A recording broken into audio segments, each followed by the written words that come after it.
창세기 2장에 보면 하나님은 남자와 여자에게 둘이 한 몸이 될지라 라고 말씀하고 있습니다. 온전한 연합, 이것은 굉장히 중요한 이야기죠.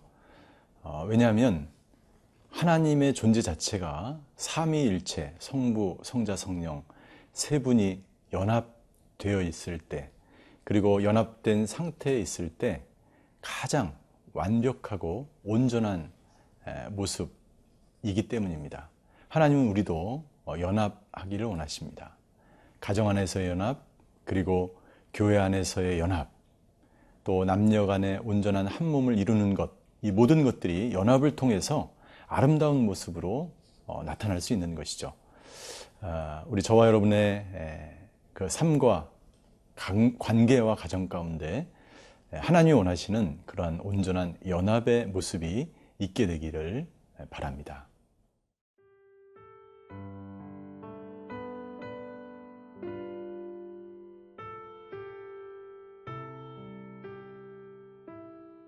로마서 6장 1절에서 11절 말씀입니다. 그런즉 우리가 무슨 말을 하리요? 은혜를 더하게 하려고 죄에 거하겠느냐? 그럴 수 없느니라. 죄에 대하여 죽은 우리가 어찌 그 가운데 더 살리요? 무릇 그리스도 예수와 합하여 세례를 받은 우리는 그의 죽으심과 합하여 세례를 받은 줄을 알지 못하느냐? 그러므로 우리가 그의 죽으심과 합하여 세례를 받음으로 그와 함께 장사되었나니 이는 아버지의 영광으로 말미암아 그리스도를 죽은 자 가운데서 살리신과 같이 우리로 또한 새 생명 가운데서 행하게 하려 함이라. 만일 우리가 그의 죽으심과 같은 모양으로 연합한 자가 되었으면 또한 그의 부활과 같은 모양으로 연합한 자도 되리라. 우리가 알거니와 우리의 옛사람이 예수와 함께 십자가에 못 박힌 것은 죄의 몸이 죽어 다시는 우리가 죄에게 종노릇하지 아니하려 함이니 이는 죽은 자가 죄에서 벗어나 의롭다 하심을 얻었음이라. 만일 우리가 그리스도와 함께 죽었으면 또한 그와 함께 살 줄을 믿노니 이는 그리스도께서 죽은 자 가운데서 살아나셨음에 다시 죽지 아니하시고 사망이 다시 그를 주장하지 못할 줄을 알미로라. 그가 죽으심은 죄에 대하여 단번에 죽으심이요 그가 살아계심은 하나님께 대하여 살아계심이니 이와 같이 너희도 너희 자신을 죄에 대하여는 죽은 자요 그리스도 예수 안에서 하나님께 대하여는 살아있는 자로 여길지어다. 로마서의 서론 앞부분에서 사도 바울은 구원이 얼마나 중요한지, 믿음으로 받는 구원에 대해서 강조하였습니다. 그리고 죄의 문제에 대해서, 죄의 기원에 대해서 언급하고 난 이후에 6장에서는 우리가 어떻게 구원을 받은 이후에 계속해서 성화의 삶을, 믿음으로 살아가는 삶을 살 수 있는지 그 비결에 대해서 우리에게 설명해 주고 있습니다.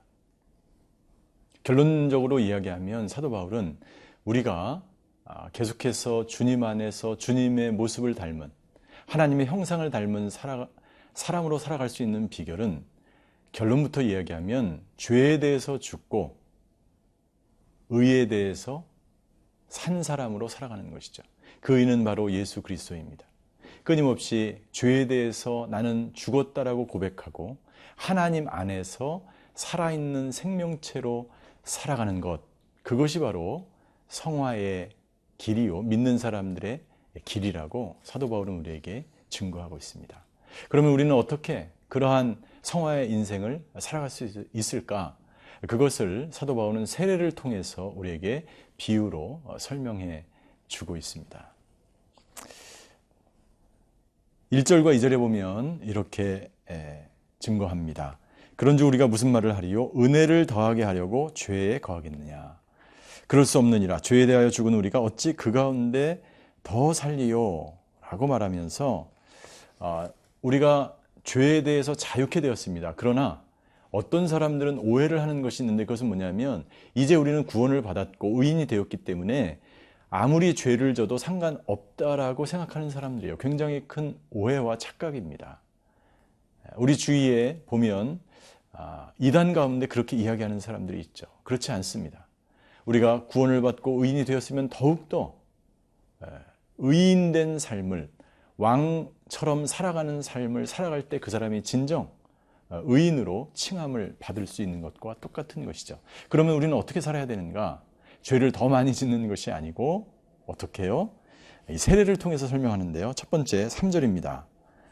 그리스도 예수와 합하여 세례를 받은 우리는, 첫 번째, 예수님과 연합된 인생을 살아야 된다는 것이죠.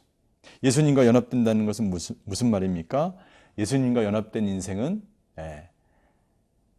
예수님과 함께하는 인생은 다른 길로 가지 않습니다. 예수님과 접붙여져 있는 인생은 절대로 다른 것과 접붙이는 인생을 살아가지 않는 것이죠. 예수님이 우리에게 허락하신 길이 있습니다. 그 길로 믿음을 향하여 걸어가는 인생, 그것이 바로 예수님과 합하여 사는 인생인 것이죠. 여러분들 참 감람나무와 돌 감람나무를 알 것입니다. 우리는 죄인이지만 참 감람나무에 접붙였을 때 우리에게 좋은 열매가 나타나는 것과 똑같은 것이죠. 합하여 함께, 그는 내 안에 머물고 나는 그 예수님 안에 머물러서 깊은 교제와 만남 속에서 우리는 비로소 믿음의 삶을, 성화의 삶을 살아갈 수 있다는 것입니다. 두 번째는 뭐냐면 4절에 나와 있는데요. 그러므로 우리가 그의 죽으심과 합하여 세례를 받음으로, 다시 세례를 언급하면서 그와 함께 장사되었다라고 말하는 것입니다. 누가 장사되는 것입니까? 옛사람이 죽는 것입니다. 장사되는 것입니다. 장사되는 것은 너무나 고통스럽고 안타까운 일이죠. 그러나 우리 그리스도인들에게 있어서 옛사람이 장사되는 것, 죽는 것은 바로 놀라운 생명을 누리는 삶을 살아가는 것이죠. 여러분들, 우리에게 암덩어리가 있다고 생각해 보십시오. 이 암을 떼어낼 때 비로소 우리는 생명을 건져낼 수 있는 것이죠. 암을 계속해서 달면서 우리는 암을 죽이지 않고 절대로 건강하게 생명 가운데 살아갈 수 없는 것과 마찬가지입니다. 우리가 성화의 삶을 산다는 것은 바로 자기의 자신, 옛 자, 죄를 지을 수밖에 없는 내 육체적인 모든 것들을 장사 지낼 때 우리는 비로소 성화의 삶을 살아갈 수 있는 것이죠. 세 번째는 그의 부활의 모습과 같이 같아지는 것이다. 5절에 보니까 이렇게 되어 있습니다. 만일 우리가 그의 죽으심과 같은 모양으로 연합한 자가 되었으면 또한 우리는 예수님이 부활한 것처럼 부활의 몸으로, 부활과 같은 모양으로 연합한 자가 될 것이다 라는 거예요. 여러분들, 예수님은 죽으셨을 뿐만 아니라 부활하셨습니다. 예수님은 자기를 죽으심으로 말미암아 우리를 구원하셨습니다. 따라서 예수님의 이 놀라운 사건을 통해서 우리는 십자가에서 내 정과 욕심이 모두 죽었고 예수님을 통해서 또한 새로운 생명으로 다시 태어나는 것이죠. 우리가 새로운 생명으로 다시 태어나는 것, 그것은 부활의 소망, 부활의 믿음 가운데 살아간다는 것입니다. 내 죄는 이제 해결됐어. 그것으로 끝나는 것이 아니죠. 우리의 죄 문제가 해결됐어도 그 이후에 수많은 환난과 고난과 어려움이 찾아옵니다. 그때 우리는 부활의 소망을 믿는 것입니다. 붙드는 것입니다. 부활의 소망을 바라보며 살아가는 것입니다. 그때 우리는 성화의 삶을 살아가게 되는 것입니다.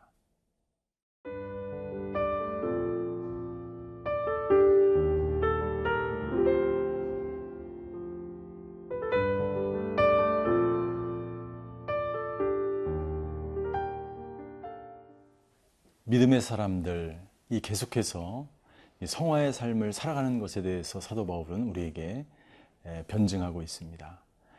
성화의 삶을 살아간다는 것은 너무나 위대하고 놀라운 것입니다. 나그네와 같은 인생을 살아가는 우리가 이 땅에 거주하는 것이 아니고 천국의 본향을 향해서 우리의 고향으로 돌아갈 집을 향하여 살아가는 것이 바로 또한 성화의 삶인 것입니다. 그렇기 때문에 여러분들, 우리의 죽음이 이 세상에서의 마지막이 아니고 우리에게는 영원한 생명이 예비되어 있는 것이죠. 8절에 보니까 이렇게 기록되어 있습니다. 만일 우리가 그리스도와 함께 죽었으면 또한 그와 함께 살 줄을 믿노니. 성화의 인생, 믿음을 가지고 살아가는 사람들의 인생은 예수님과 함께 다시 살아난다는 거예요. 이것은요, 죽음 이후에 살아난다는 것을 말하는 것일 뿐만 아니라 우리가 이 땅 가운데서도 생명을 누리며 생명력 있는 인생으로 살아가는 것을 말하는 것입니다. 어떤 분들은 빨리 죽었으면 좋겠다, 혹은 천국이 빨리 왔으면 좋겠다. 아니요. 이 세상에서 우리는 천국을 누리며 생명을 누리며 살아갈 수 있는 사람들입니다. 마치 나그네가 돌아갈 고향이 있어서 그 고향이 있기 때문에 이 여정이 정말 행복하고 우리가 고향에 돌아간다는 그 소망 가운데 살아가는 것처럼 저와 여러분들도 하나님은 우리가 나그네 인생이라고 이야기하고 있는 것입니다. 나그네라고 해서 소망이 없고 기쁨이 없고 행복이 없는 것이 아니죠. 중요한 것은 부활의 소망 가운데 우리가 돌아갈 그 본향을 기억하며 그렇게 살아갈 때 우리는 진정 이 성화의 삶을 아름답게 마무리할 수 있는 것입니다. 11절에 우리에게 아주 중요한 위대한 말씀을 증거하고 있습니다. 11절, 이와 같이 너희도 너희 자신을 죄에 대하여는 죽은 자요 그리스도 예수 안에서 하나님께 대하여는 살아있는 자로 여길지어다. 중요한 말씀이 있죠. 너희가 이제는 죄에 대하여 죽은 자요. 죄에 대하여 죽은 자라는 말은 무엇입니까? 죄를 계속해서 내가 이미 구원받았기 때문에 계속해서 죄악 가운데 살아가는 인생이 아니요, 나의 정과 욕심과 나의 모든 세상적인 욕망을 십자가에 못 박고 죄에 대하여 죽은 자가 되고, 그리고 하나님께 대하여는 살아있는 자로 살아가는 것입니다. 하나님께 대하여 살아있는 사람으로 살아간다는 것은 무슨 말입니까? 그것은 나의 모든 것이 하나님 닮은 인생처럼 살아가는 거예요. 하나님 앞에서 살아가는 것입니다. 하나님께 영광 돌리는 인생으로 살아가는 것입니다. 여러분들, 우리 마음 가운데 우리가 세상을 살면서 힘들고 어렵고 고통스러운 일들이 많이 찾아올 수 있습니다. 그러나 우리가 죄에 대하여, 세상에 대하여, 내 욕심에 대하여 죽은 자로 살아가고 하늘 소망을 바라보면서 하나님께 대하여 기뻐하며 하나님의 영광을 위해서 살아간다면 우리는 우리의 인생을 아름답게 마무리할 수 있고, 우리는 비로소 성화의 삶을 아름답게 살아갈 수 있게 될 줄 믿습니다. 저와 여러분이 하나님께 대하여 살아있는 사람으로 살아가시게 되길 주님의 이름으로 축원합니다. 기도하시겠습니다. 하나님, 성화의 인생, 우리 앞에 놓여져 있는 이 생명의 길이 무엇인지, 그리고 어떻게 우리가 그 성화의 삶을 살아가는지에 대해서 말씀해 주셔서 감사합니다. 죄에 대하여는 죽고 하나님에 대하여는 살아있는 인생이 되게 하여 주시옵소서. 그리하여 믿음의 여정을 걸어가는 모든 성도님들이 그 하나님과 함께 기쁨과 감사와 평강을 누리는 인생이 되게 하여 주시옵소서. 예수 그리스도의 이름으로 기도하였습니다. 아멘.